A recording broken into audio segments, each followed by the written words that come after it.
Sì, come ha anticipato Pasquale, io parlerò un po' di identità siciliana, quella che un po' secondo me abbiamo perso tutti, perché ci hanno inculcato che appunto esprimersi, come diceva prima Paolo, vediamo, quasi ci dovremmo vergognare di esprimerci nella nostra lingua madre, non è affatto così.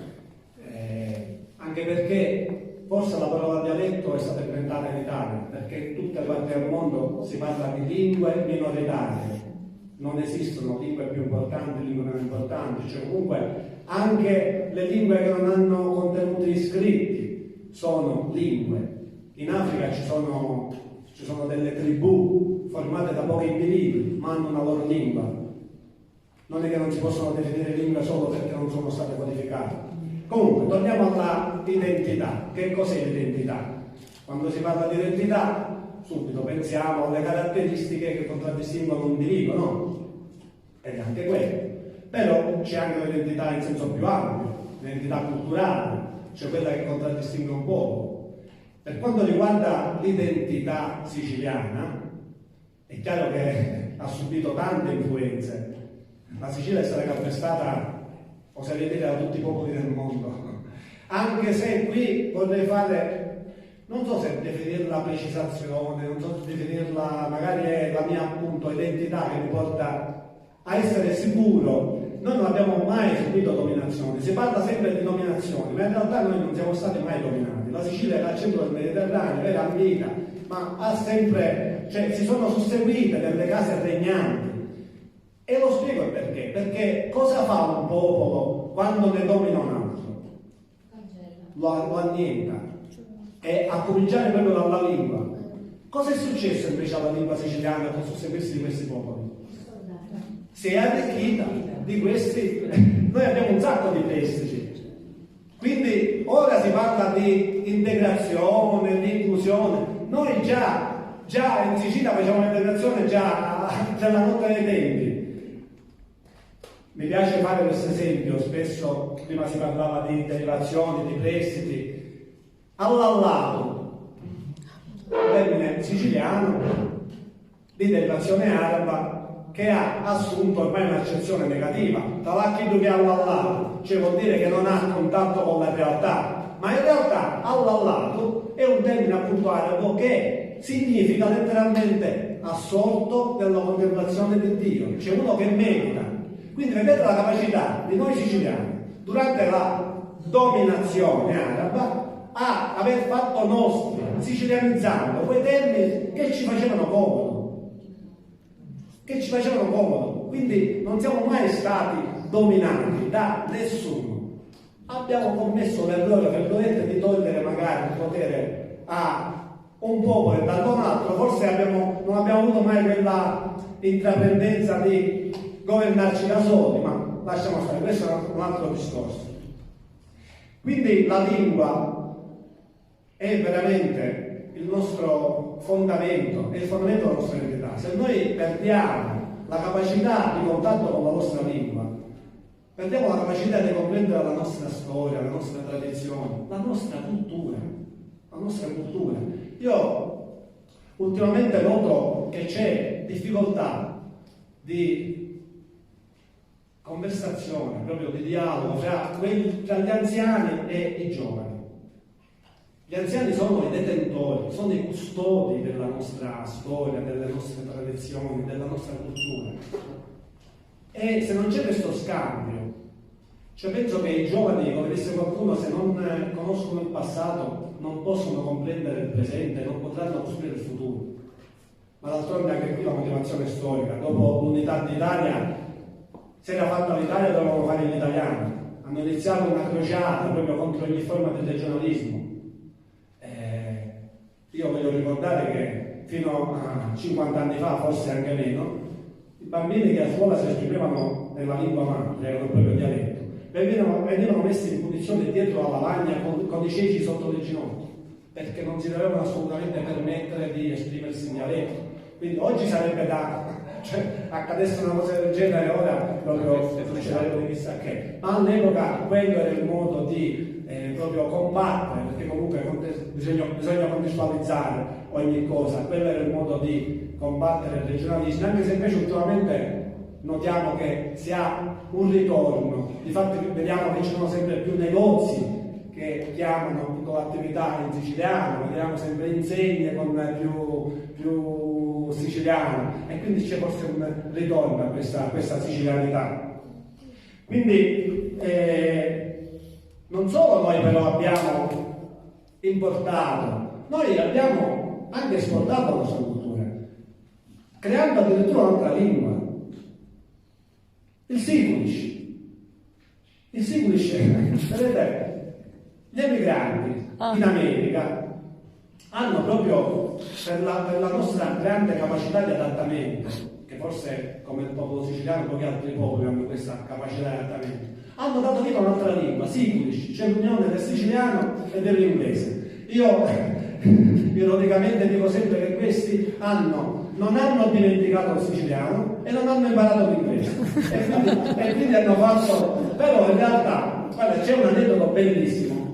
Io sono felice di essere forse uno dei pochi, perché a raccontarmelo è stato un figlio di questi nostri immigrati all'inizio, alle Ellis Island, quando si partivano con le valigie di cartone col nastro, no? Anzi con lo spago. Ecco, la parola coppola in Siculish si chiama caddema. Io ho sfidato e sfiderei chiunque, qualsiasi glottologo o filologo, a trovare l'etimologia della parola caddema e ricollegarla alla parola coppola. Non esiste. Ho messo pure scommesse, peccato che non ci giocavamo un caffè, una cassatella, un cannolo. Lo sapete perché non esiste? Perché questa parola non nasce da un fenomeno, non ha un'origine etimologica, ha un'origine da un aneddoto.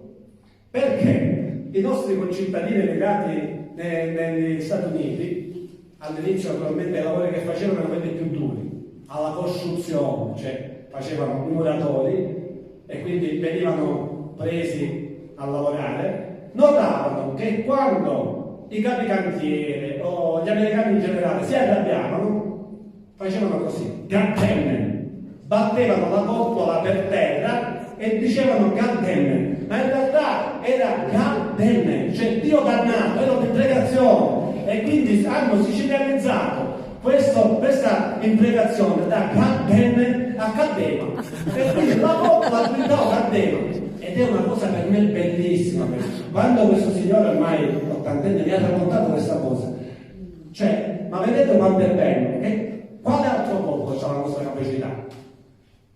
Abbiamo inventato una lingua, un Siculish, ci sono studiato, io non la conosco, io conosco solo questo termine perché mi è stato raccontato e l'ho trovato bellissimo e l'ho voluto condividere con voi, però penso che sia un esempio bellissimo, a me è rimasto dentro, cioè la capacità appunto di adattarci in base alle necessità, così come ci siamo adattati quando i vari popoli per motivi commerciali eccetera eccetera ci lasciavano qualcosa di loro e lo abbiamo sicilianizzato, abbiamo fatto la stessa cosa adesso, non è più nemmeno.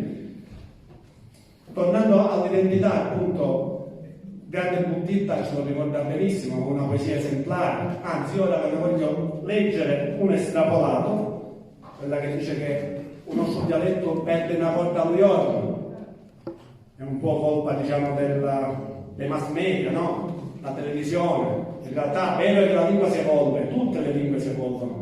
Oggi, come diceva prima l'amico Gianno, non possiamo pretendere di parlare nel siciliano dell'Ottocento. La bucetta ormai è forchetta, il pasciano ormai è cappotto, ok? Quindi è chiaro che la lingua, come tutte le lingue, si evolve. Però che ultimamente, anche per la questione di cui vi dicevo prima, politica, cioè di denigrare, di bistrattare ogni forma di regionalismo, ma anche per appunto mass media, sì, la televisione comunque ci avvicina molto all'italiano. Oggi i ragazzi, quei pochi comunque che parlano in siciliano, hanno un siciliano molto italianizzato, quasi scarnificato da quell'autenticità che dovrebbe avere. Vi leggo la poesia, questa è travolta dalla poesia di Buttitta, che per me è molto emblematica. Un popolo mettete la catena, spugliate, addobbate la bocca, è ancora libero. Levateci un travaglio o passaporti, a tavolo non ne mangi, un letto non ne dorme, è ancora ricco. Un popolo diventa povero e servo quando ci trova una lingua addutata di pace e perso di senso. Ecco, quindi noi forse dovremmo avere più considerazione di quella che è la nostra lingua, che ha soltanto 25 secoli di storia, perché non pensate che poco fa si parlava proprio di etimologia di parole. Non pensate che tutti questi popoli che arrivavano qui in Sicilia trovavano un popolo muto. No. Noi parlavamo, avevamo la nostra lingua che si arricchiva man mano. Per esempio, Trapani è la città forse delle Busiane. Chi non conosce Busiane, alla trapanese, bellissimo. Bene, perché si chiamano Busiane? Perché si fanno con le buse, no? Che è questa pianta proprio mediterranea. Sapete che origine ha questa pianta? Anche perché il mondo accademico, purtroppo, al greco è vero fino a un certo punto. Ci sono termini che sono molto più antichi. Sapete che origine ha la parola busa? Accadico suderica. Busa, in quella lingua, significa fascetto di cannucci. E rappresentava proprio le buse con cui noi tutt'oggi facciamo le busiate. Poi ci sarebbe anche un altro termine, che ma questo è un pochettino particolare, lo evito. Diciamo che c'è una parola che è proprio la bandiera della sicilianità, la conoscete tutti, no? Mentula. Ebbene, c'è uno studioso, io che ho approfondito, penso di essere d'accordo con lui, ma secondo voi questa parola, diciamo, dai, ormai tanto fa parte minchia, dico, ma esisteva prima dell'arrivo dei Romani? Sì, certo che esisteva, però la voglio ricondurre alla lingua latina, dalla menzione, l'indimento, la mentola. Sapete invece, esiste qua i nostri fratelli egiziani che sono proprio qua sotto di noi, con cui abbiamo sempre condiviso molte cose. Esiste un Dio che è il Dio della fertilità, Dio Min. E sapete come è rappresentato questo Dio? È rappresentato con un grosso pene in erezione. Minca significa potenza del Dio Min, Dio della fertilità.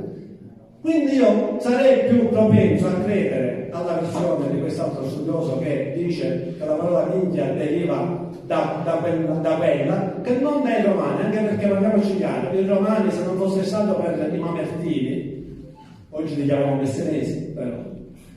Allora, quando i romani sono arrivati in Sicilia, è stato proprio grazie a loro, perché i mamertini, essendo di origine latina, non sopportavano i greci e quindi hanno fatto sì che i romani arrivassero qua, altrimenti Archimede non li avrebbe fatto entrare i romani.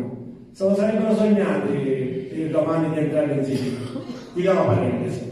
Quindi per quanto riguarda queste peculiarità, dicevo, e queste origini, non sempre l'etimologia è come ce la insegnano. Ci sono parole molto più antiche.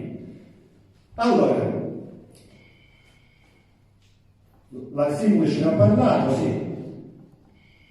L'identità si riflette anche nella poesia. Purtroppo la poesia siciliana, ma dialettale in genere, è considerata di serie B, come se la subalternità del dialetto o della lingua regionale rendesse subalterna anche la poesia. Ma da che cosa scaturisce una bella poesia? Dalla capacità che ha il poeta di usare il proprio idioma, non dall'idioma che usa, no? Una poesia è poesia a prescindere dalla lingua, o no? Invece c'è questa concezione che la poesia in dialetto sia una poesia di serie B, assolutamente, perché non è il gioco del calcio. Nel gioco del calcio c'è la serie A e la serie B, nella poesia no. La maggior parte dei critici, io mi permetto di fare una battuta che faccio solamente sui critici, che sono come gli eunuchi, sanno cos'è l'amore, l'hanno visto fare, ma non l'hanno mai fatto. Molti critici sono come gli orrughi. Purtroppo le sorti della poesia o di alcuni poeti dipendono dal lavoro. C'è un critico, se vuole portare alle stelle un poeta, ha tutte le potenzialità per farlo, ma non sempre ne capisce di poesia, o quantomeno non sempre la fa. E io sono del parere che sì, vero è che, facendo sempre l'analogia col calcio, posso essere un buon allenatore di calcio pur non avendo giocato al calcio, ma io penso invece che non sarò mai un buon critico di poesia se non ho mai scritto poesia. Con la letteratura, secondo me, se la fai e allora puoi dire qualcosina in più, studiarla soltanto non basta. La lingua, noi farò un escursus proprio velocissimo perché non avete capito che stiamo proprio stringendo, altrimenti Nino per la scalpela dice tu se mangiamo mezz'ora, tu mangi mezz'ora. Però il pubblico è attivo, non ve ne andate, noi non siamo pesanti, è vero? Possiamo continuare? Allora farò un escursus no veloce, razzo, sulla storia della lingua, così. Intanto bisogna capire che c'è differenza tra la lingua parlata e quella scritta. Quella scritta non è altro che un codice, no? Un codice che non esaudirà mai al 100% quella che è la lingua parlata. Neanche l'italiano ci riesce. Ok? Noi abbiamo dei fonemi, dei suoni che neanche l'alfabeto italiano riesce a esaudire. Ok? Quindi la lingua parlata è una cosa, la lingua scritta rimane, è solo un codice. Dobbiamo capire che se dobbiamo scrivere una lingua, purtroppo dobbiamo utilizzare un codice. Alcuni dialettologi, e mi dispiace perché sono siciliani e amano come me la cultura e l'identità siciliana, dicono no, non è lingua, perché a Trapani diciamo a Zuni e a Castelfiammata si dice picciotto. Perché? Ci creiamo problemi se in Italia dicono anguria, melone, cocomero, non sono tutte e tre termini della lingua italiana? E perché mai picciotto, azzune o caruso non possono essere tutte e tre termini della lingua siciliana? Quindi vedete, e mi dispiace questa cosa. Però poi loro scrivono, ma nel momento in cui tu scrivi, anche se dici che è un dialetto, non è una lingua, se scrivi usi un codice e in quanto tale devi rispettare delle regole, altrimenti non è scrittura. Secondo voi, faccio una domanda, secondo voi l'uomo ha imparato prima a leggere, a scrivere o a parlare? Parlare. È un po' trabocchetto come domanda.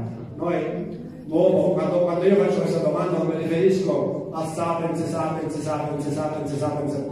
mi riferisco immaginate il Neanderthal, no? O sapiens.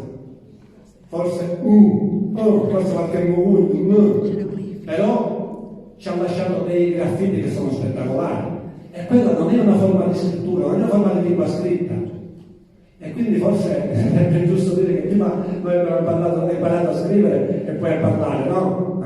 Però diciamo per quanto riguarda le lingue così codificate, ieri abbiamo detto la prima lingua che conosciamo è quella sumerica, no? La lingua dei Sumeri, ma era cuneiforme, era un linguaggio ideografico, cioè a un segno corrispondeva un'idea da interpretare.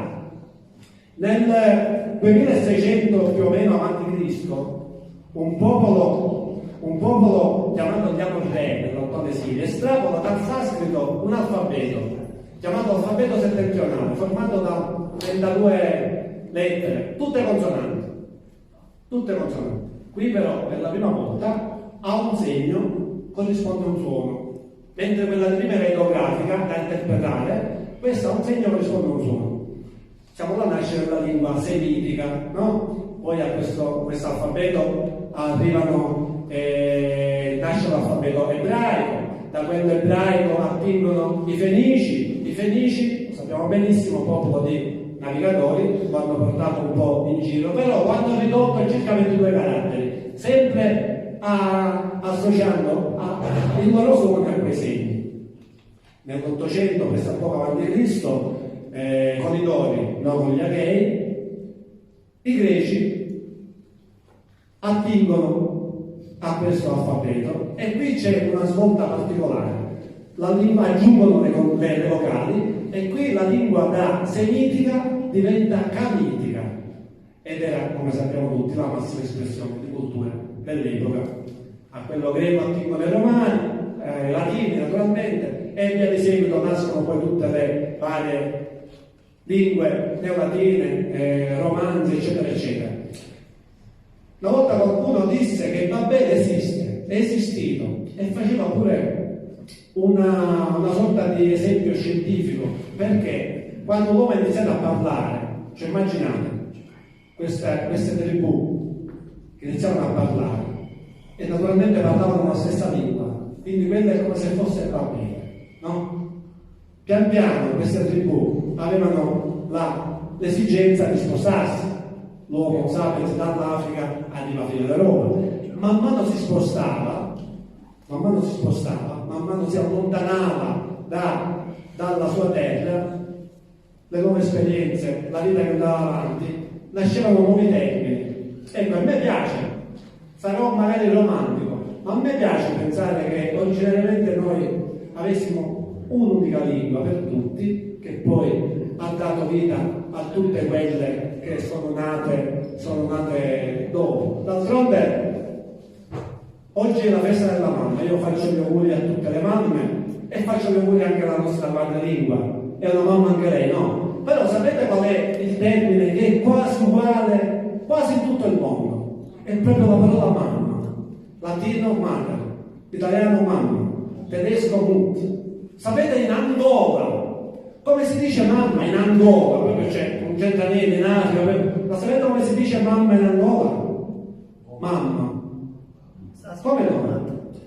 Sanscrito madre, latino madre, la tradizione è tutto uguale. Sapete perché? Perché la prima cosa che noi impariamo a fare da bambini è prendere il latte dal seno materno. I primi muscoli che iniziano ad avere un contatto con l'esterno sono quelli labiali e quell'esercizio che facciamo spesso ci porta a pronunciare quelle prime parole e quindi la parola mamma è quasi uguale dappertutto.